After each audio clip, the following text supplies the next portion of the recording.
주님께서 여러분과 함께 루카가 전한 거룩한 복음입니다. 그때 예수님께서 군중에게 말씀하셨다. 너희는 구름이 서쪽에서 올라오는 것을 보면 곧 비가 오겠다 하고 말한다. 과연 그대로 된다. 또 남풍이 불면 더워지겠다 하고 말한다. 과연 그대로 된다. 위선자들아, 너희는 땅과 하늘의 징조는 풀이할 줄 알면서 이 시대는 어찌하여 풀이할 줄 모르느냐. 너희는 왜 올바른 일을 스스로 판단하지 못하느냐? 너를 고소한 자와 함께 재판관에게 갈 때 도중에 그와 합의를 보도록 힘써라. 그러지 않으면 그가 너를 재판관에게 끌고 가 재판관은 너를 옥리에게 넘기고 옥리는 너를 감옥에 가둘 것이다. 내가 너에게 말한다. 네가 마지막 한 입까지 갚기 전에는 결코 거기에서 나오지 못할 것이다.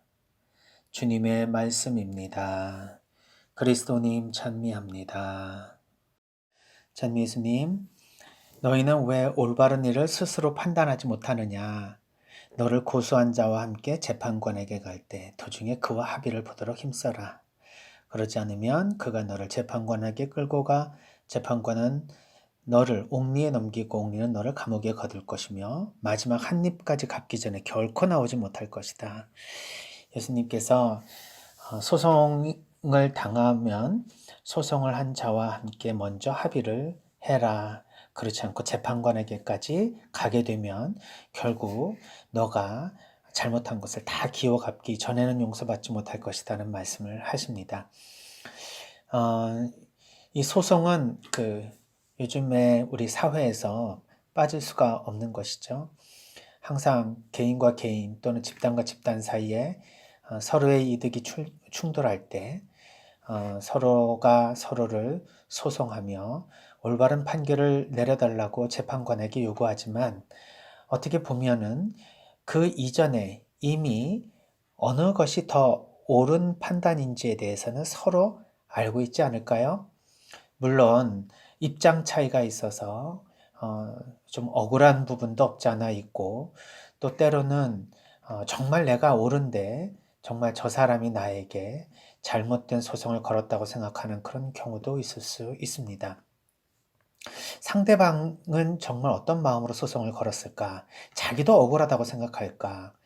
그런데 참 신기하게 좀 어깃장을 놓는 것처럼 분명히 자신이 잘못해놓고 거꾸로 소송을 해서 뭐 아니면 말고 뭐 잘하면 이기면 더 좋지 않나라는 생각으로 소송을 어떤 면에서는 걸지 않아야 될 상황에서도 일부러 모든 것을 소송으로 끌고 가는 사람들도 있는 것 같습니다.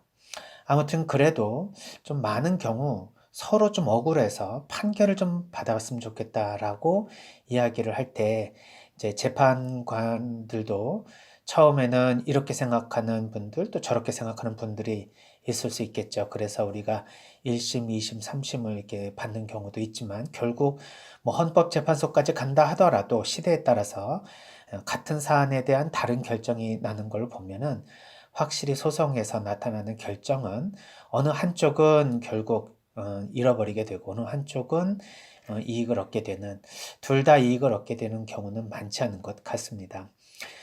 그래서 이제 소송으로 가지 않고 서로 화해하고 중재하는 것이 가장 중요하겠죠. 어떻게 보면은 제일 좋은 결과가 되지 않을까 싶습니다. 사실 재판이라는 것도 결국은 이런 화해와 중재를 이끌어내기 위한 하나의 수단 아닐까 생각이 듭니다. 그래서 보통 이 소송 전에 소송을 취하는 경우도 생기고 소송 중에 화해를 하는 경우도 생기고 또 소송 당한 당사자가 소송 외로 원고가 청구한 내용을 이행한 경우 자동적으로 소송이 취하되기도 하고 소송 당한 당사자가 법원에 나가 원고의 청구를 전부 인정해버리면 또한 판결 나기 전에 종결이 되기도 하죠.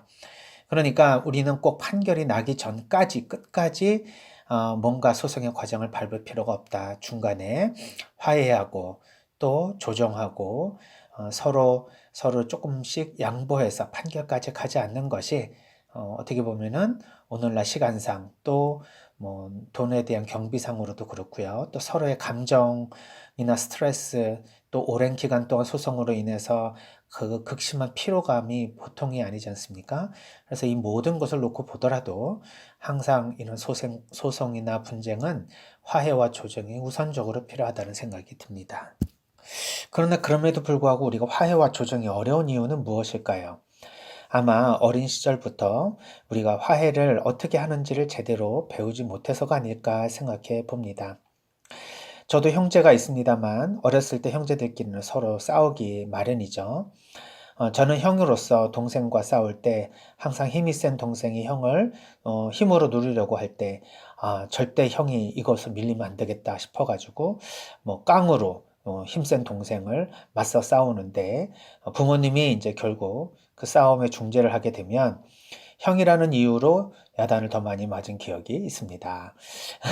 지금에 와서 보면 형이 조금 더 양보하고 동생을 좀 어여삐 좀 봐주면 좋을 텐데 형이 그거를 동생하고 싸운다는 자체가 형답지 못했다라는 부모님의 판단이 있으셨겠지만 당시에는 좀 억울한 부분이 없지 않아 있었죠. 그리고 동생은 또 그것을 역이용해서 어머니 아버지가 보지 않을 때는 저를 마구 때렸지만 어머니 아버지가 볼 때는 자기가 맞은 것처럼 뭔가 이렇게 불쌍한 그런 모습을 하고 나면 그럴 때는 이제 부모님으로부터 이제 더 큰 야단을 맞게 되는 거죠. 네, 저는 한 번도 동생하고 싸워서 울어본 적이 없는데 동생은 항상 싸움 끝난 다음에 우니까 부모님들은 형이 잘못했다 이렇게 판단을 내리셨던 것 같습니다. 어, 항상 그런 건 아니지만 그런 것만 기억이 날 뿐이겠죠. 물론 부모님이 저의 편을 들어주시고 동생을 나무란 적도 많이 있었을 것이라 저는 잘 알고 있습니다. 그런데 우리가 어린 시절에 이렇게 조금 이렇게 형제들 간에 좀 다툼이 있고 이럴 때 그것을 어떤 방식으로 중재해 줘야 되는지에 대한 부모의 역할을 모르게 되면 아이들이 서로 화해를 하는 법을 알기가 어렵죠. 그래서 부모님은 현명한 판단으로 아이들이 서로 갈등을 일으킬 때 서로 어떻게 화해하는지를 가르쳐야 합니다. 이때 누가 잘못했다, 누가 더 큰 잘못을 했다, 이런 식의 어떤 판단을 내리기 위해서는 기준이 있어야 되겠죠.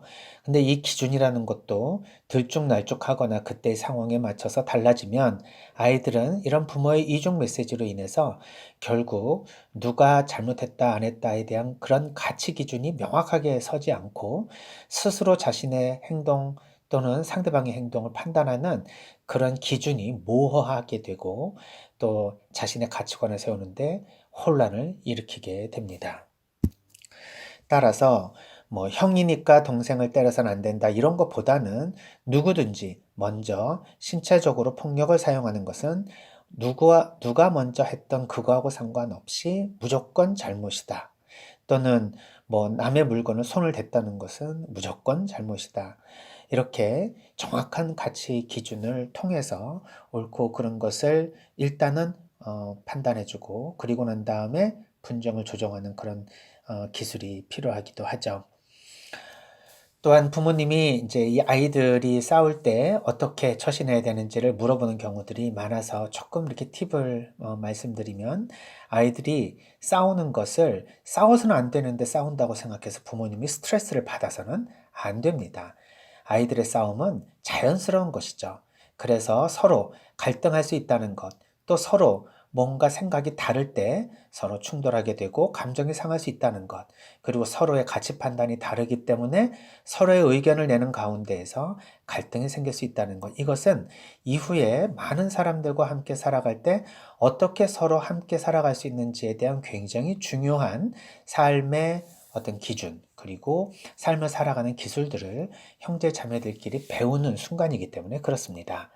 그래서 아이들의 싸움은 자연스러운 것으로 받아들이고 그것을 좀 너그러운 마음으로 여유 있는 마음으로 좀 아이들의 싸움을 바라볼 필요가 있다. 그리고 언제든지 일어날 수 있는 일로 자연스럽게 생각해 주는 것이 좋습니다.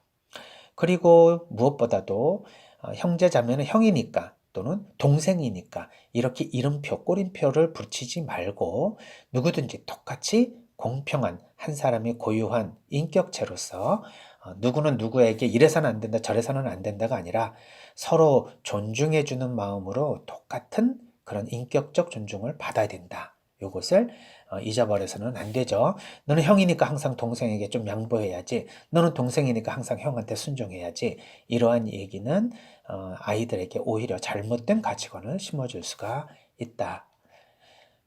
그리고 또 무엇보다도 중요한 것은 싸움보다는 화해가 훨씬 중요하다는 사실을 알려주기 위해서는 상대방이 이러니까 내가 화가 나서 이렇게 했다. 보통 이 얘기를 이렇게 하잖아요. 왜 싸웠어? 그러면 형이 이랬으니까 좀 화가 나서 그랬어요. 또는 동생이 이러니까 화가 났어요. 이런 이야기를 하게 되는데 이것을 거꾸로 내가 이렇게 행동하니까 동생이 이렇게 화가 났구나. 또는 내가 이런 식으로 말하니까 형이 화가 났구나. 이렇게 서로 자신으로부터 시작이 되어서 뭔가 관계에 문제가 발생했다는 정도로 스스로의 이 싸움에 대한 원인을 자신 안에 찾을 수 있는 방향으로 가르쳐야 됩니다. 그래야, 아이고, 내가 이러이런 그 마음으로 비록 내가 일부러 그러지는 않았지만 이런 것이 상대방에게 마음을 상하게 했구나. 이렇게 생각을 해서 미안해 하고 화해를 할 수 있어야 되는데 항상 너가 만약 내가 이렇게 따르지 않았었으면 내가 이렇게까지는 하지 않았잖아. 그러니까 네가 먼저 때렸으니까 먼저 사과해. 그러면 내가 화해해 줄게.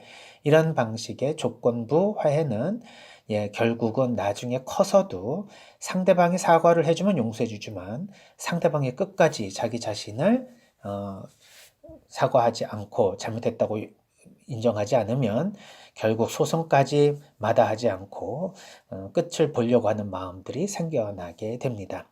그래서 우리가 화해에 대한 기술이 사실 내 자신으로부터 뭔가 분쟁의 씨앗이 생겨났다는 것을 알기 이전에는 억울해서라도 화해하기 싫습니다. 그러니까 우리가 항상 관계라고 하는 것은 나로부터 시작이 될 수도 있다. 물론 상대방이 나에게 원인을 제공했지만 그 원인을 또 제공한 것이 나일 수도 있으니까 어쨌든 나는 이 갈등에 문제가 전혀 없을 수는 없습니다. 그래서 각자가 자신의 갈등의 원인을 먼저 찾아볼 수 있는 마음으로 접근한다면 화해에 이르지 못할 일이 없겠죠. 그래서 누가 나를 고소했다고 해봅시다. 그럼 재판관에 가기 전에 그와 합의를 본다. 이럴 때는 먼저 화해를 요청하고 내가 어떠한 방식으로 어떻게 행동했기에 상대방이 그렇게까지 고소를 하게 되었는지를 충분히 들으며 그리고 먼저 자기 자신으로부터 파견되었던 그러한 여러 가지 일들에 대해서 용서를 정하거나 아니면은 화해를 청하는 것은 상대방의 마음을 가라앉히고 그리고 소송까지 가지 않는 굉장히 중요한 기술이다. 이렇게 볼 수 있습니다.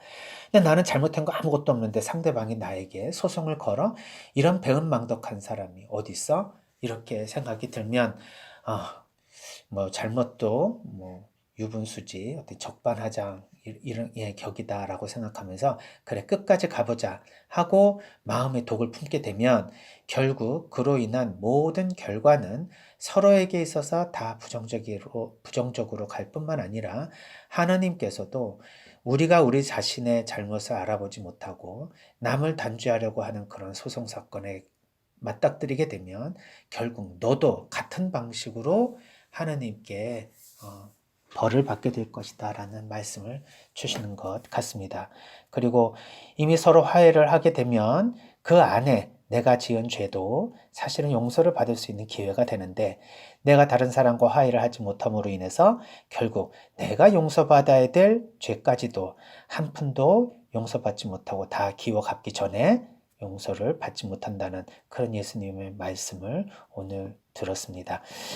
우리는 다른 사람과의 갈등이 일어날 때, 그리고 싸움이 일어날 때, 분쟁이 일어날 때 어떤 마음을 갖습니까? 억울합니까? 아니면 충분히 저 사람이 그럴 만하다라고 생각이 듭니까? 불가에서도 내가 한 모든 업에 대해서 잘 모르면 억울함이 생긴다고 말을 합니다. 내가 어떤 사람에게 얼마나 잘했는데 그 사람이 나한테 이럴 수 있을까?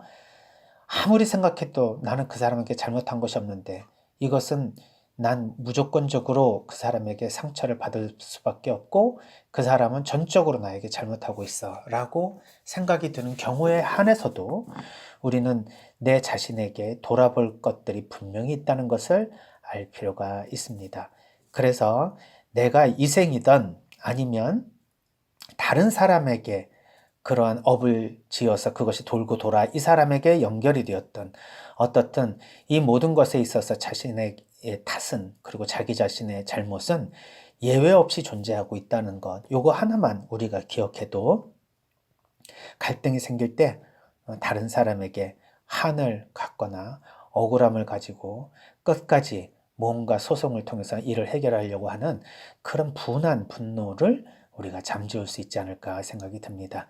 마음의 온화함을 우리가 유지하고 그리고 서로 안에 어떤 문제가 발생하고 그랬을 때도 항상 서로를 중재하고 화해할 수 있는 그런 마음의 여유를 찾기 위해서는 우선적으로 문제가 발생했을 때 내 자신으로부터 먼저 그 문제에 대한 이유 그리고 원인을 찾아보려고 하는 마음이 있다면 우리는 화해를 하지 못할 이유도 없고 그리고 어떻게든지 중재안을 찾으려고 노력하는 것을 그치지 않을 것입니다.